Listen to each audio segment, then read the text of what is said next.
Just think about a girl falling in love with an alien-type creature. At the beginning of this story, we are introduced to a girl named Eliza. Due to an accident in her childhood, Eliza could not speak, which is why she used sign language to communicate with people. Eliza lived alone in her apartment and didn't often meet people. She would only have a little conversation with her landlord, Miles. Eliza worked in a very large scientific laboratory, but many employees at the lab made fun of her inability to speak. However, a girl named Jaya was a very good friend of Eliza's. She always supported her. One day, all the scientists at the laboratory were on high alert because something very premium was being brought into their lab, and everyone had to take good care of it. Soon, a large tank filled with water was brought inside the laboratory, but for some reason, all the scientists were very nervous. They wanted to move the tank to another room as quickly as possible. When Eliza went a little closer to the tank to look, suddenly, she heard a voice crying from inside. Eliza and Jaya were very scared about what was inside, but the scientists present there went into the other room with the big tank without answering their questions. The next day, Colonel Charles came out of that room. Charles was responsible for the entire mission, but at that moment, a lot of blood was pouring from his hands, and he suddenly collapsed a little further ahead. All the scientists and security officers were helping Charles with his treatment. Eliza and Jaya were assigned to clean up that room quickly. When Eliza entered that room, she saw a lot of blood on the floor, which obviously belonged to Colonel Charles. But the shocking thing was that Eliza found 2 of Charles's severed fingers on the ground, and they couldn't understand how this happened. Eliza and Jaya carefully picked up the fingers, but then Eliza went over to the large water tank and started touching it. After a little while, Eliza saw another hand coming out of the water, and soon an oddly shaped creature appeared in front of the water tank.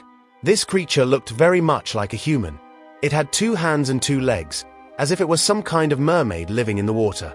The creature started looking closely at Eliza, but when many scientists entered the room, the creature retreated into the water. Eliza and Jaya were told to clean up and leave, but Eliza had clearly understood that a creature had been brought inside the water tank.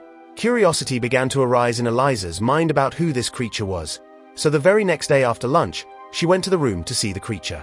She tried to call the creature out. There was a large pool-like area created there, and Eliza sat down, taking a boiled egg from her pocket. She tapped the egg with a spoon, making a sound to lure the creature out. The creature was watching Eliza from the water, and she reached out with the egg in her hand. However, the water creature seemed a little scared, so Eliza peeled the shell off the egg and placed it there. The creature immediately went back into the water with the egg. Eliza noticed that the creature had chains tied around its neck and legs, which meant that the scientists in the laboratory were going to experiment on it. At that moment, Colonel Charles called Jaya and Eliza over to explain things. Charles said that they would only be allowed to clean up that room and nothing else. They had captured that dangerous creature from far away in the ocean for the scientists to conduct research on. He warned them not to go near the creature because it was very dangerous. He mentioned that he had tried to get close to the creature once, but it had bitten off 2 of his fingers, which was why he had a problem with it.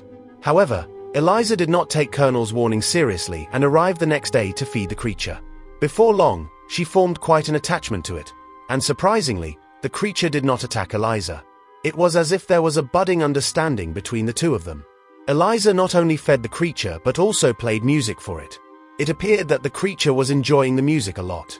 Although Eliza couldn't speak, she learned to communicate with the creature in sign language. Eliza began to understand everything the creature was trying to convey. What the creature wanted to say to her, they quickly became friends. But one day, when Eliza was feeding the creature, suddenly Dr. Robert arrived. Dr. Robert's entire team was researching this creature for the American government. However, Dr. Robert noticed that Eliza was talking to the creature, which was very strange because this creature was supposed to be extremely dangerous and not under anyone's control. Why wasn't it harming Eliza? When Robert realized this, he decided not to tell Eliza that he had seen her, as this could be a significant achievement for his experiments. The American government had granted Dr. Robert's team permission to experiment on the creature, but they had no idea that Dr. Robert was deceiving them. Robert was actually a German spy who was infiltrating the American government to inform Germany about their experiments. Even after the end of World War II, the conflict between America and Germany continued, with both countries keeping an eye on each other's scientific experiments to gather intelligence for future confrontations. That's why Dr. Robert was there as a German spy. Eliza had made the water creature her friend because the others hated her so much. She only had 2 friends left, Jaya and Miles. When Eliza found this creature, she decided to make it her friend, and perhaps the creature felt the same way about Eliza. One day, When Eliza came to meet the creature, she saw that it had been chained and that its body was covered in wounds. Eliza tried very hard to free the creature, but then she heard someone coming into the laboratory and had to hide in another place. The person who arrived was none other than Colonel Charles, who was holding an electric shock stick and was touching the creature with it. The water creature was in great pain from all of this, and Eliza couldn't do anything to save it. Before long, senior officers entered the laboratory. Dr. Robert's team was also present there. Charles informed the officers that they had found this creature in the ocean off Africa. The African people somehow worship this creature as their god, but the officer remarked that the creature's helpless condition did not seem godlike. However, it could be a very unique discovery for the American government. The professor mentioned that if they wanted more information about the creature, they would have to kill it and perform an autopsy on its body.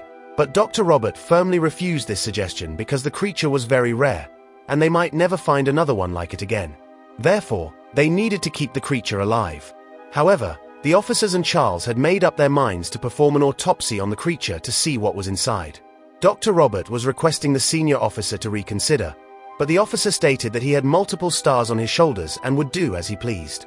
The senior officer granted Charles permission to kill the creature and start the autopsy. Although Dr. Robert was a German spy, he understood that killing the creature in such a manner was a terrible act. But what could he do in the face of his senior officer's orders? Eliza had overheard all of this quietly.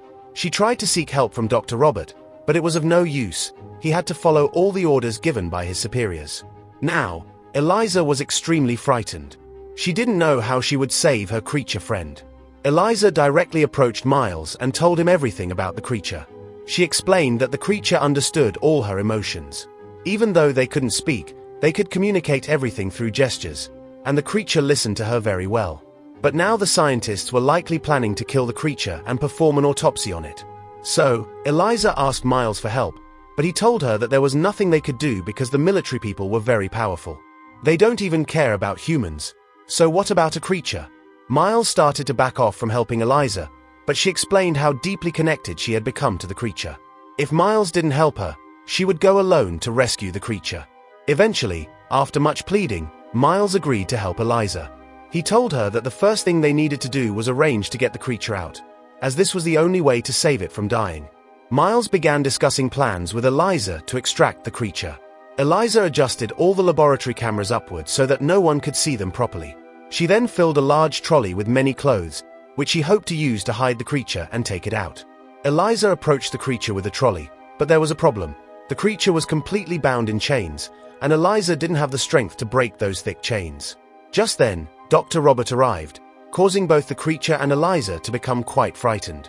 However, Dr. Robert had decided to help Eliza.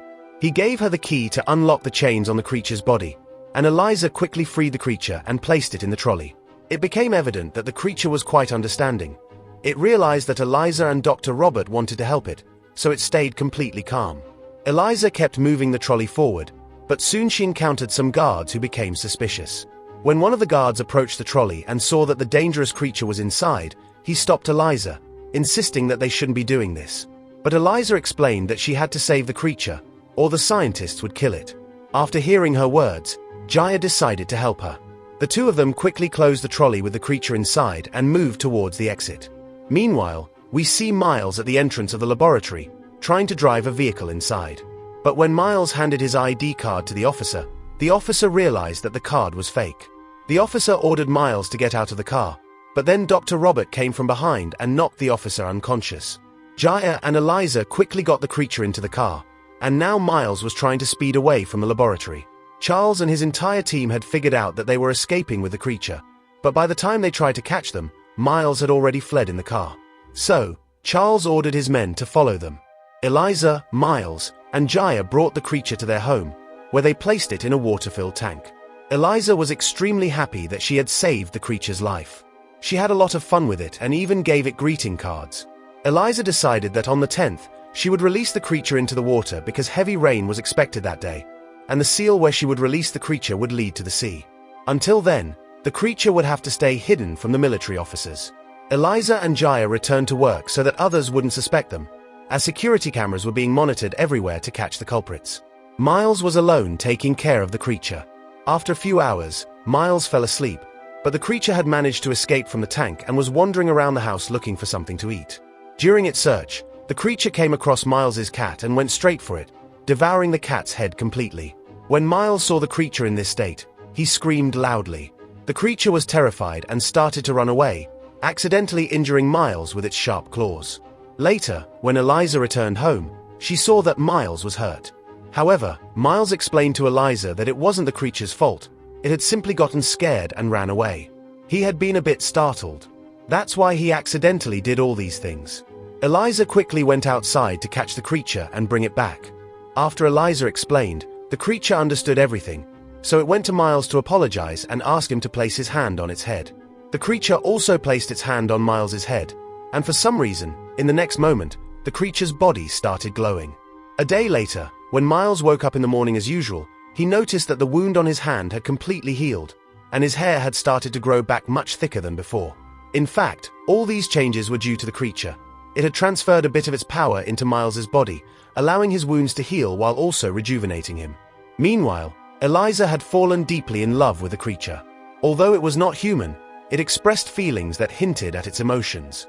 However, Charles was becoming increasingly frustrated because he was being threatened with losing both his job and his life if he didn't find that creature soon. In his anger, he decided to confront Dr. Robert, who did not want the creature to be killed. When Charles reached Dr. Robert, he saw that Robert was heading to a bridge, somewhere else. By following him closely, Charles discovered that Robert was speaking in German to another German officer. Suddenly, for some unknown reason, that German officer shot Dr. Robert. Charles quickly arrived and killed the other officer, then approached Dr. Robert, who was taking his last breaths. Charles asked Robert where they had hidden the creature. Even in his final moments, Charles tortured Robert, and eventually, Robert uttered his last words, "The cleaning staff," after which, he died. Hearing this, Charles immediately became suspicious of Jaya, as she was the one who cleaned the room of the creature. Charles went straight to Jaya's house and began questioning her about where the creature was hidden. However, Jaya didn't tell Charles anything about this, but Jaya's husband, Tom, informed Charles everything. He said that he had seen Jaya talking on the phone about the creature with Eliza, which meant that the creature was not hidden anywhere else but at Eliza's house. Without wasting any time, Charles set off for Eliza's house.